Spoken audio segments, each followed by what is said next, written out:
Good morning বন্ধুরা, আশা করি তোমরা সবাই ভালো আছো। আমিও বেশ ভালো আছি। ববিস কুকিং ব্লগ থেকে সবাইকে স্বাগত জানাই। তো বন্ধুরা, আজ আমি অনেক সকালে উঠে গেছি, কারণ আজ যে দিদিভাইয়ের বাড়িতে পাতালক্ষ্মী পুজো। মানে আমাদের ফ্যামিলিতেই পাতালক্ষ্মী পুজো আছে। বছরে 3 দিন আমরা পাতালক্ষ্মী পুজো করি, ভাদ্র মাসে, চৈত্র মাসে আর আমরা পৌষ মাসে। তো আমি সোজা বাড়িতে পুজো করে চলে যাচ্ছি দিদিভাইয়ের বাড়িতে। তো যেতে অনেকটা দেরি হয়ে গেছে বলে দেখি ঠাকুরমশাই এসে গেছে কি না। এই যে ঢুকছি দিদিভাইয়ের বাড়িতে, এবার যাই দেখি পুজোর জোগাড়টা করেছে কি না।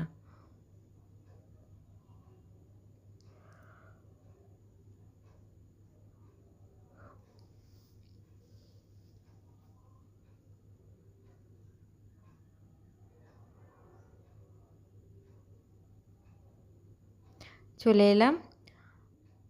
হ্যাঁ, দেখছি যে পুজো জোগাড় করে নিয়েছে, শুধু ফল কাটাটা বাকি আছে।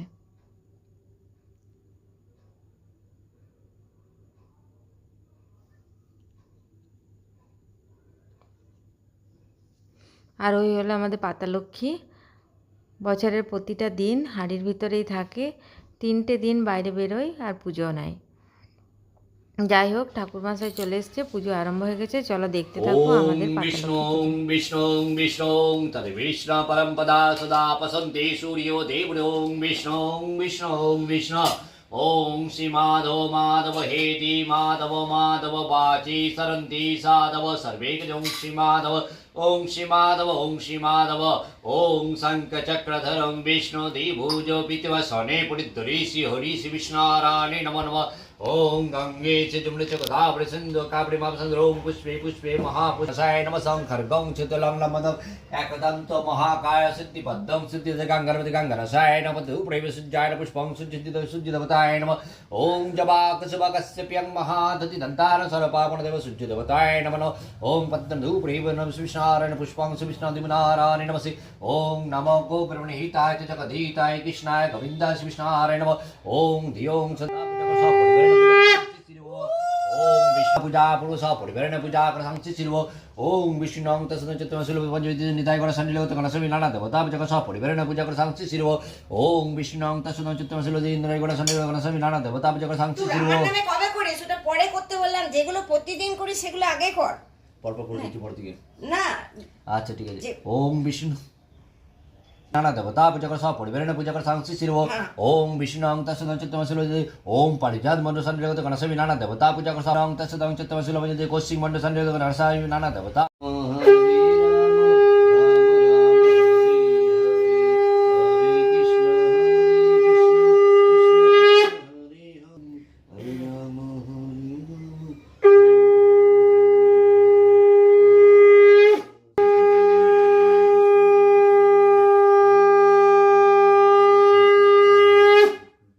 ববি কাপড়গুলো দে।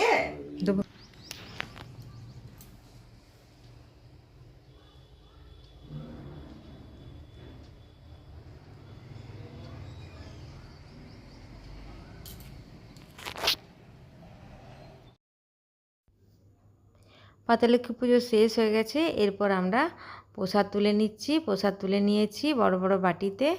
আর এখানে সাবু ভিজিয়ে রেখেছিল দিদিভাই, সাবুটা মাখবো।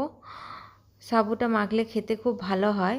আর এখানে দাদা গাজর আর শশা কেটে রেখেছে, গাজরটা সেদ্ধ করে রেখেছে। যাই হোক, এই যে প্রসাদে বিলানোর জন্য দিদিভাই পাতায় করে নিয়ে নিচ্ছে, আর আমি ওইদিকে সাবু জোগাড় করছি। সাবুটা খেতে বেশ ভালো লাগে, অনেক মন্ডা মিষ্টি ফল দিয়ে মাখলে খুব টেস্ট হয়। তো সকালবেলায় আমি সাবু ভিজিয়েটা খেয়ে নেব, যে সাবু ভিজিয়ে রেখেছে সেই মেখে খেয়ে নেব। আর বাকি আবার দুপুরবেলায় রুটি খাবো, রুটি হোক পরোটা হোক কিছু খেয়ে নেব।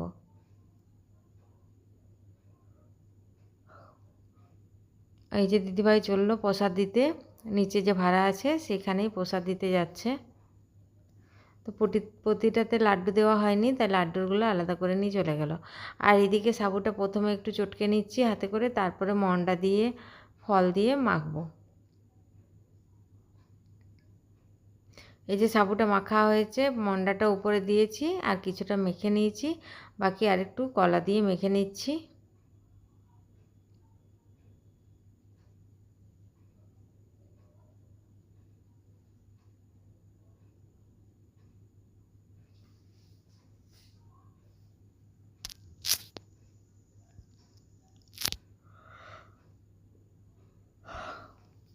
এরপর সাবু মাখাটা খেয়ে নেব।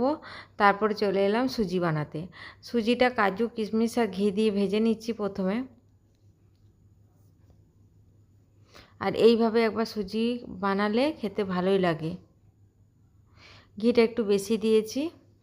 আর এইদিকে পাঁচমিশালি সবজি রান্না হবে, তো সবজি কেটে দিয়েছে। এখানে আছে বিনস, মূলো, গাজর, ক্যাপসিকাম, আলু, বেগুন।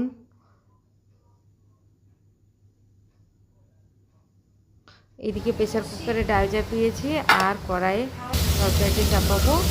আর এদিকে সুজিটা কীরকম থালার মধ্যে মেলে রেখেছি, থালাটা কেটে পিস পিস করে কেটে নেব। এদিকে কুমড়োর তরকারি রান্না হয়ে গেল, ডাল রান্না হয়ে গেল। এবারে পোস্ত বাটি বানাবো আর একটু আলু পোস্ত বানাবো।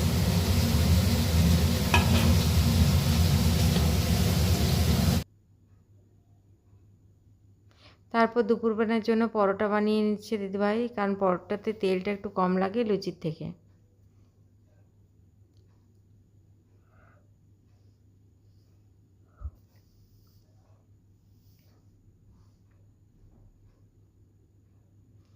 এদিকে চলে এলাম দিদিভাইয়ের বাড়ির থেকে। তারপর পুদিনার চাটনিটা বানিয়ে রাখছি। এখানে গাছে পুদিনা হয়েছে অনেক, পুদিনা তুলে রেখেছি। আর এখানে গাছের আম নিয়েছি, কাঁচা আম আর 2টো কাঁচা লঙ্কা। এরপর মিক্সি জারে পুদিনা, আম দিয়ে আর কাঁচা লঙ্কা দিয়ে একটু নুন আর চিনি দিয়ে বেটে নেব। তার সাথে একটু কাঁচা সরষের তেল মিশিয়ে দিয়ে চাটনি তৈরি। আজ তাহলে এখানেই রাখি বন্ধুরা, আবার একটা নতুন ভিডিও নিয়ে হাজির।